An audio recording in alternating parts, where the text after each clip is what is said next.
ಕಾರ್ಖಾನೆಗೆ 8ರಿಂದ 10 ಕೋಟಿ ರೂಪಾಯಿ ಅಲ್ಲಿ ಇರುವುದೇ ಇಲ್ಲ ಅಧ್ಯಕ್ಷರು. ಅವ್ರು ಏನು ಮಾಡಕ್ಕಾಗೋದು. ಅವ್ರ ಪತ್ರೆ ಜಂಗತಿ ಪತ್ರೆ ಇರ್ತದೆ, ಜಳಗಾವ ಜಾಲ್ನಾ. ಆಯ್ತು, ಇದು ಯಾಕೆ ಹೇಳ್ತೀನಿ ಅದು ಅಧ್ಯಕ್ಷರೇ, ಇದನ್ನ ಯಾರು ಮಾತಾಡೋದಿಲ್ಲ. ಎಲ್ಲರೂ ರೈತರ ಪರವಾಗಿ ಮಾತಾಡ್ತಾರೆ.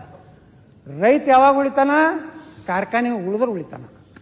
ರೈತನ ನೀವು ಮುಣಗಿಸ್ಲಾಕ ಈ ರೀತಿ ಸಿದ್ದರಾಮಯ್ಯನವರು ನೀವು ಕೇಂದ್ರ ಮ್ಯಾಗ ಹಾಕುದು, ಕೇಂದ್ರದವ್ರು ರಾಜ್ಯದ ಮ್ಯಾಗ ಹಾಕುದು, ಇದು ನಮಗೆ ಬೇಕಾಗಿಲ್ಲ. ವಾಸ್ತವಿಕತೆ ಕೇಂದ್ರದ ಜವಾಬ್ದಾರಿ ಇದೆ. ಇವತ್ತು ನೀವು 71 ರೂಪಾಯಿ ಮೆಕ್ಕೆಜೋಳ ಪ್ರತಿ ಲೀಟರ್ ಇಥನಾಲ್ ಕೊಡ್ತಿರಲ್ಲ, ಅದನ್ನ 75 ಮಾಡಿ.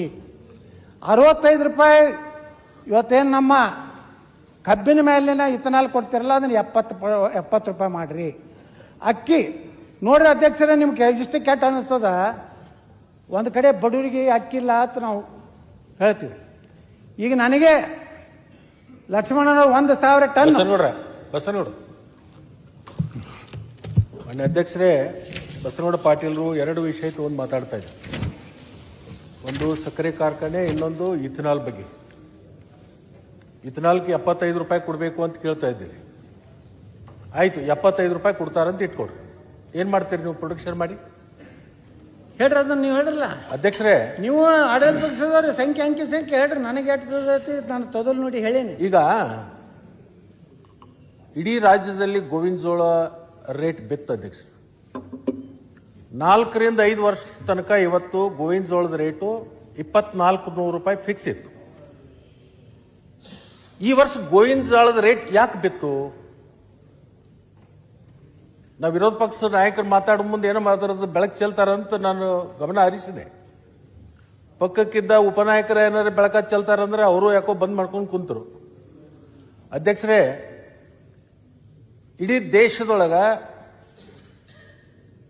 ಇಥನಾಲ್ ಪ್ರೊಡಕ್ಷನ್ ಮಾಡ್ತಕ್ಕಂಥದ್ದು ಒಂದು ಹೊಸ ಇಂಡಸ್ಟ್ರಿ ಬಂದಿದೆ.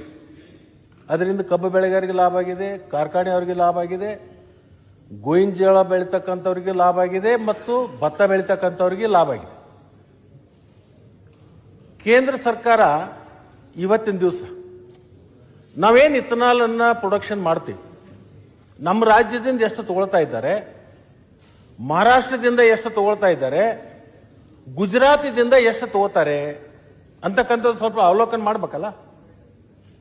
ಗುಜರಾತದಲ್ಲಿ ಪ್ರೊಡಕ್ಷನ್ ಆಗಿರ್ತಕ್ಕಂಥದ್ದು 100% ತಗೋತಾರೆ. ಮಹಾರಾಷ್ಟ್ರದಲ್ಲಿ ಪ್ರೊಡಕ್ಷನ್ ಆಗಿರ್ತಕ್ಕಂಥದ್ದು 60% ತಗೋತಾರೆ. ಕರ್ನಾಟಕದಲ್ಲಿ ಪ್ರೊಡಕ್ಷನ್ ಆಗಿರ್ತಕ್ಕಂಥದ್ದು 30% ತಗೋತಾರೆ. ಗೋವಿನ ಜೋಳದ ರೇಟ್ ಯಾಕೆ ಬಿತ್ತು ಅಂದ್ರೆ, ನಾನು 1 ಕೋಟಿ ಲೀಟರ್ನ ಉತ್ಪಾದನೆ ಮಾಡ್ತಕ್ಕಂಥವನು ನಾನೇನ್ ಮಾಡ್ತಾ ಇದ್ದೇನೆ ಅಂದ್ರೆ ಅದನ್ನು 30 ಲಕ್ಷಕ್ಕೆ ನಾವು ರಿಸ್ಟ್ರಿಕ್ಟ್ ಮಾಡಬೇಕಾಗಿದೆ. ಹೆಚ್ಚಿನ ಗೋವಿನ ಜೋಳ ತಗೊಳ್ಳೋದು ಖರೀದಿ ಮಾಡ್ಲಿಕ್ಕೆ ಆಗಲ್ಲ. ಅದರಿಂದ ಬಹಳ ದೊಡ್ಡ ಪ್ರಮಾಣದಲ್ಲಿ ಗೋವಿನ ಜೋಳ ಇವತ್ತು ಬೆಳೆದಿದೆ. ಅದರ ಜೊತೆಗೆ ಏನು ಗ್ರೇನ್ ಬೇಸ್ ಇಂಡಸ್ಟ್ರಿಗಳದಾವ, ಇಥನಾಲ್ ಫ್ಯಾಕ್ಟರಿಗಳು, ಅವ್ರಿಗೆಲ್ಲರಿಗೆ 30% ಕೊಟ್ಟಿರೋದ್ರಿಂದ, ಅವ್ರ ಖರೀದಿ ಕೇಂದ್ರನ ಬಂದ್ ಮಾಡಿದ್ರಿಂದ, ರೈತರ ಹತ್ರ ಬಫರ್ ಸ್ಟಾಕ್ ಉಳಿದ್ರಿಂದ ಮಾರ್ಕೆಟ್ನಲ್ಲಿ ರೇಟ್ ಬಿದ್ದಿದೆ ಅಂತಕ್ಕಂಥದ್ದನ್ನು ಕೂಡ ನಾನು ಆ ಕಡೆ ಇರ್ತಕ್ಕಂಥ ನಮ್ಮ ಸ್ನೇಹಿತರಿಗೂ ಸ್ವಲ್ಪ ಮಾಹಿತಿ ಕೊಡ್ಲಿಕ್ಕೆ ಬಯಸ್ತೀನಿ. ಅಧ್ಯಕ್ಷರೇ, ಪರಿಸ್ಥಿತಿ ಇಲ್ಲ ಅಧ್ಯಕ್ಷ, ದಯವಿಟ್ಟು 1-2-3 ಮಿನಿಟ್. ಪರಿಸ್ಥಿತಿ ಕಾರ್ಖಾನೆಗಳು ಭಾಳ ಈ ಅವ್ರು ಹೇಳಿದ್ರಲ್ಲ ಗ್ರೇನ್ ಬೇಸ್ಡು, ನೀವು ರೈತರಿಗೆ ಒಳ್ಳೆ ಬೆಲೆ ಕೊಡ್ಬೇಕಂದ್ರೆ, ಈಗ ನಾ 12 ಕೋಟಿ ಲೀಟರು ಒಂದು ವರ್ಷದಲ್ಲಿ ನಾನು ಇಥನಾಲ್ ತಯಾರು ಮಾಡ್ತೀನಿ. ಯಾಕಂದ್ರೆ ಪ್ರತಿ ದಿವಸ ನನ್ನ ಸಕ್ಕರೆ ಕಾರ್ಖಾನೆಯಲ್ಲಿ 4.5 ಲಕ್ಷ ಲೀಟರ್ ಇಥನಾಲ್ ತಯಾರಾಗ್ತದೆ. ನಾನು ಅಲ್ಲಿ ಸಕ್ಕರೆ ಇಲ್ಲ ಅಧ್ಯಕ್ಷರೇ, ಸಕ್ಕರೆ ಬೇಕಾದ್ರೆ ಮತ್ತೆ ಕಿರಾಣಿ ಅಂಗಡಿಗೆ ಹೋಗ್ಬೇಕು ನಾ. ಈಗ ನಂದು 12 ಕೋಟಿ ಒಳಗೆ ನೀವು ಬರೀ 3 ಕೋಟಿ ತೊಗೊಂಡ್ರೆ ನಾ ಉಳ್ಕಿದ ಏನು ಮಾಡಬೇಕು? ಅವಾಗ ನಾನು ಪರ್ಚೇಸ್ ಮಾಡೋದಿಲ್ಲ, ನಾ ಮಾರ್ಕೆಟಿಗೆ ಬರೋದಿಲ್ಲ, ರಿಸ್ಟ್ರಿಕ್ಟ್ ಆಗಿಬಿಡ್ತೀನಿ. ನಾನು 3 ಲಕ್ಷಕ್ಕೆ 3 ಲಕ್ಷ ಟನ್ಕ್ಕೆ ಎಷ್ಟು ಕಬ್ಬು ಬೇಕು ಮೆಕ್ಕೆಜೋಳ ತೊಗೊಂಡು ಕೂತ್ಬಿಡ್ತೀನಿ. ನೀವು 2,400 ಮಾಡಿದ್ರು ಎಲ್ಲಿ ಕೊಡೋರು? ನೀವು ಸರ್ಕಾರ ಎಕ್ಸೈಸ್ DC ಕಡೆಯಿಂದ ದಬಾವ್ ಹಾಕ್ತೀರಿ, ತಗೋಬೇಕು ಅಂತೇಳಿ. ಕೃಷಿ ಆಧಾರಿತವಾದಂಥ ಕಾರ್ಖಾನೆಗಳ ಮೇಲೆ ಇವ್ರು ದಬ್ಬಾಳಿಕೆ ಮಾಡ್ತಾರೆ. ಸಿಮೆಂಟ್ ಕಾರ್ಖಾನೆಗಳ ಮ್ಯಾಗೆ ದಬ್ಬಾಳಿಕೆ ಮಾಡ್ತೀರಾ? ಕೆಮಿಕಲ್ ಫ್ಯಾಕ್ಟ್ರಿಗಳ ಮ್ಯಾಗೆ ದಬ್ಬಾಳಿಕೆ ಮಾಡ್ತೀರಾ? ಬೇಕಾದಷ್ಟು ಪರಿಸರ ಸತ್ಯಾನಾಶ ಆಗಿರ್ತದೆ. ಆದರೆ ಸಕ್ಕರೆ ಕಾರ್ಖಾನೆಗಳ ಪರಿಸ್ಥಿತಿ ಬಹಳ ಗಂಭೀರ ಇದೆ. ನಾ ಮುಖ್ಯಮಂತ್ರಿಗೆ ಆಗ್ರಹ ಮಾಡ್ತೀನಿ, ಇದನ್ನ ಒಂದು ತಂಡ ನೇಮಿಸ್ರಿ, ಒಂದು ಎಕ್ಸ್ಪರ್ಟ್ ತಂಡ. ಎಷ್ಟು ವಾಸ್ತವಿಕವಾಗಿ ನಮಗೇನು ₹1 ಅದರಿಂದ ಲಾಭ ಬೇಕಾಗಿಲ್ಲ. ನಾವು ಮಾಡಿದ್ದೇ ರೈತರ ಸಲುವಾಗಿ. ನಾವು ₹1 ಸಹ ಬೇಡ, ಅದರಿಂದ ತಿಂದು ನಾವು ಬದುಕುವಂಥದ್ದು ಕಾರ್ಖಾನೆ ಮಾಲೀಕರಿಗೆ ಬೇಕಾಗಿಲ್ಲ. ನಮಗೆ ಎಷ್ಟು ನಮ್ಮ ಕಾರ್ಖಾನೆ ಸೇಫ್ ಆಗ್ತದೆ, ಎಷ್ಟು ಹಣ ರೈತರಿಗೆ ಕೊಡ್ಲಿಕ್ಕೆ ಆಗದೇ ಇದ್ರೆ ಉಳ್ಕಿದ್ ನೀವು ರೈತರಿಗೆ ಬೆಂಬಲವಾಗಿ ಅವ್ರಿಗೆ ಡೈರೆಕ್ಟ್ ಅವ್ರ ಅಕೌಂಟಿಗೆ ಹಾಕ್ರಿ. ನೀವು ಮಾಡಿದಂಥ ನೀವು ಟೆನ್ಷನ್ ಮಾಡಿಕೊಂಡು ನಿಮಗೆ ಬಾಯಿಗೆ ಬಂದಾರ ಬೈದಾರ, ಅಲ್ಲಿ ಏನಾಗ್ಬಿಡ್ತದೆ ಅಧ್ಯಕ್ಷರ, ಕೂಡಿದವರು ಒಬ್ಬ ಮಂತ್ರಿಗಳು ಬಂದಾರ ಅಂದ್ರೆ ಗೌರವ ಕೊಡುವಂಥದ್ದು ಕೂಡ್ತಿರೋದಿಲ್ಲ, ಯಾವ್ಯಾವ ಕೂಡಿಬಿಟ್ಟಿರ್ತಾರ. ಈಗ ಏನಾಗ್ಬಿಟ್ಟದಂದ್ರೆ ನಾವು ಕಳ್ಳರಾಗಿಬಿಟ್ಟಿವಿ, ನಾವೊಬ್ರು ದರೋಡಿಕೋರಾಗಿವಿ. ಈ ಪುಕ್ಷಟಿ ಲೀಡರ್ಗಳು ಏನದಾರಲ್ಲ, ಹೋಗಿ ಪುಕ್ಷಟಿ ಭಾಷಣ ಮಾಡಕ್ಕೆ ಯಾವ ಪರ್ಮಿಷನ್, ಊರ್ ಹೊರಗೆ ಹೋಗಿ ನೀವು ತೊಯ್ಕೊಳಕ್ಕೆ ಗೌಡಂದ ಅದಕ್ಕೆ ಪರ್ಮಿಷನ್ ಅಂತ ಹೊಡಿತಾರೆ.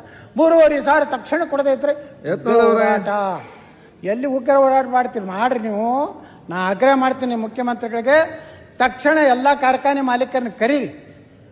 KJ ಜಾರ್ಜ್ ಅವ್ರು ಇರಬೇಕು, ನಮ್ಮ ಏನು ಸಕ್ಕರೆ ಮಂತ್ರಿ ಇರಬೇಕು, ಆಯಾ ಭಾಗದ ಜನಪ್ರತಿನಿಧಿಗಳನ್ನ ಕಾರ್ಖಾನೆ ಮಾಡ್ಯಾರ ಅವ್ರನ್ನೂ ಕರೀರಿ. ಕರೆದು ಅಧ್ಯಕ್ಷರೇ ಇದಕ್ಕೆ ನೀವು ಪರಿಹಾರ ಮಾಡದೇ ಇದ್ರೆ ಸಕ್ಕರೆ ಕಾರ್ಖಾನೆ, ಒಂದು ಸಕ್ಕರೆ ಕಾರ್ಖಾನೆಗಳು ಕರ್ನಾಟಕ ಬಂದಾದ್ರೆ ಲಕ್ಷಾಂತರ ಕೋಟಿ ವ್ಯವಹಾರ ಬಂದಾಗ್ತದೆ.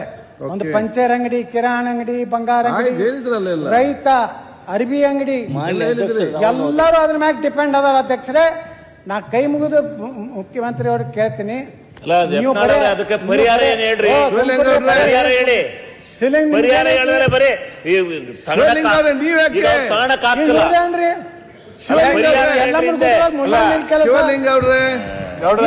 ಅಧ್ಯಕ್ಷ ಎಲ್ಲಮ್ಮ ಗುಡ್ದಾಗ ಈ ಮುಲ್ಲಂದ ಏನ್ ಕೆಲಸ, ಸುಮ್ಮನೆ ಬಾಯಿ ಹಾಕ್ತಾರೆ. ಅದಕ್ಕೆ ನಾ ಆಗ್ರಹ ಮಾಡ್ತೀನಿ, ಮುಖ್ಯಮಂತ್ರಿಗಳು ತಕ್ಷಣ ಸಭೆ ಕರೀರಿ, ಸೂಕ್ತ ಪರಿಹಾರ ಕೊಡ್ರಿ. ನೀವು ಎಷ್ಟು ಪರಿಹಾರ ಕೊಡ್ತೀರಿ ಅದನ್ನ ನಾವು ರೈತರಿಗೆ, ನೀವು 3,500 ಕೊಡ್ಬೇಕತ್ತಿರಲ್ಲ, ನಾವು ಕೊಡ್ಲಿಕ್ಕೆ ತಯಾರಿದೀವಿ. ನಮ್ಮದು ಏನದ ಉಪ ಉತ್ಪನ್ನಗಳನ್ನ ಕೇಂದ್ರ ಸರ್ಕಾರಕ್ಕೂ ನೀವು ಕರ್ಕೊಂಡು ಹೋಗ್ರಿ, ಪ್ರಧಾನಮಂತ್ರಿಗಳ ಬಳಿ ನಮ್ಮನ್ನ ಕರ್ಕೊಂಡು ಹೋಗ್ರಿ. ನಾವು ಪ್ರಧಾನಮಂತ್ರಿಗಳೇ ಒತ್ತಾಯ ಮಾಡ್ತೀವಿ.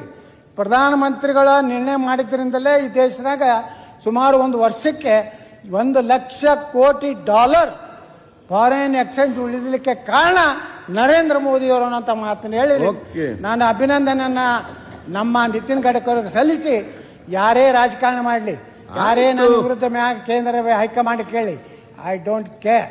ನಾನು ರೈತರ ಪರವಾಗಿರ್ತೀನಿ, ಕಾರ್ಖಾನೆಗಳ ಪರವಾಗಿರ್ತೀನಿ, ಉತ್ತರ ಕರ್ನಾಟಕ ಪರವಾಗಿರ್ತೀನಿ, ಸಮಗ್ರ ಕರ್ನಾಟಕ ಪರವಾಗಿರ್ತೀನಿ. ಕರ್ನಾಟಕ ಒಂದೇ ಇರಬೇಕು, ನಾವೆಲ್ಲ ಸಮಾನತೆಯಿಂದ ಅಭಿವೃದ್ಧಿ ಆಗ್ಬೇಕಂತ ಕೇಳ್ಕೊಂಡು ನಾನು ಮಾತು ಮುಗಿಸ್ತೀನಿ. ಅವಕಾಶ ಕೊಟ್ಟಿದ್ದಕ್ಕೆ ಧನ್ಯವಾದಗಳು.